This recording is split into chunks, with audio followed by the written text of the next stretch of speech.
Hi, everybody.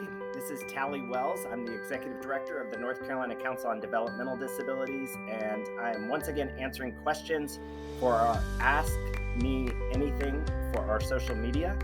And today's question is, how will the Olmstead Act changes impact day adult programming, housing, and employment options, and what is the time frame for any changes? Wow, this is an enormous question. And so there's not a simple answer. So I'm going to start an answer, and then I think it's a conversation that I hope you will continue to be having with the North Carolina Council on Developmental Disabilities. I hope you will go to the Olmstead website at the North Carolina Department of Health and Human Services. I hope you will attend our public policy meetings that you can find on our NCCDD calendar. We have public policy meetings once a month, and we talk about these things. But first of all, what is the Olmstead Act? Well, it's not an act. It's actually the Olmstead decision.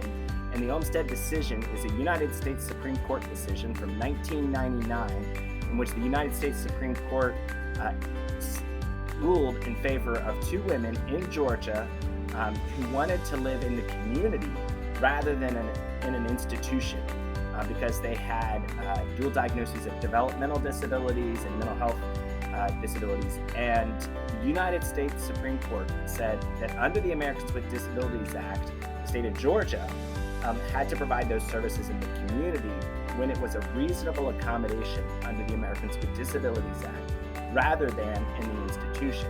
Because the Supreme Court said it's segregation if you require people to live with other people with a similar disability in a confined environment when they're able to live in the community.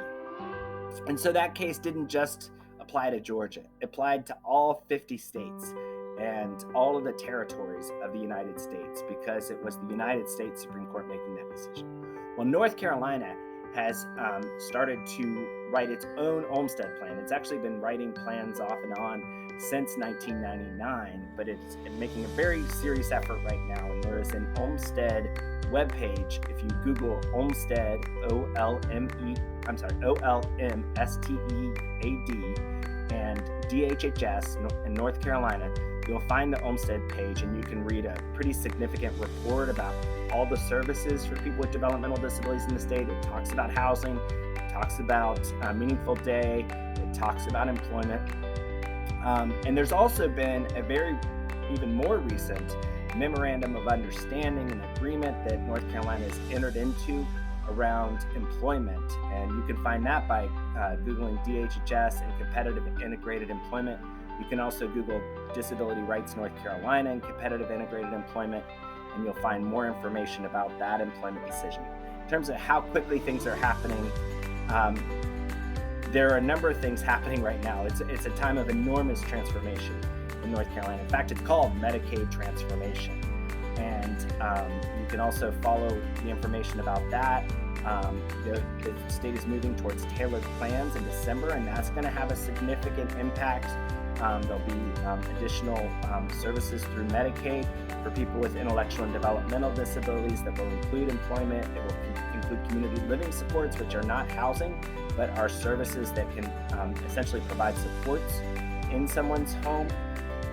And then there'll also be changes happening with employment over the next 5 years. So one of the great places you can keep up with some of this is the North Carolina Council on Developmental Disabilities has monthly public policy meetings, and you can go to the web pages that I've suggested. Also follow the North Carolina Council on Developmental Disabilities newsletter. That's a great place to keep up with things as well. Thank you for the question.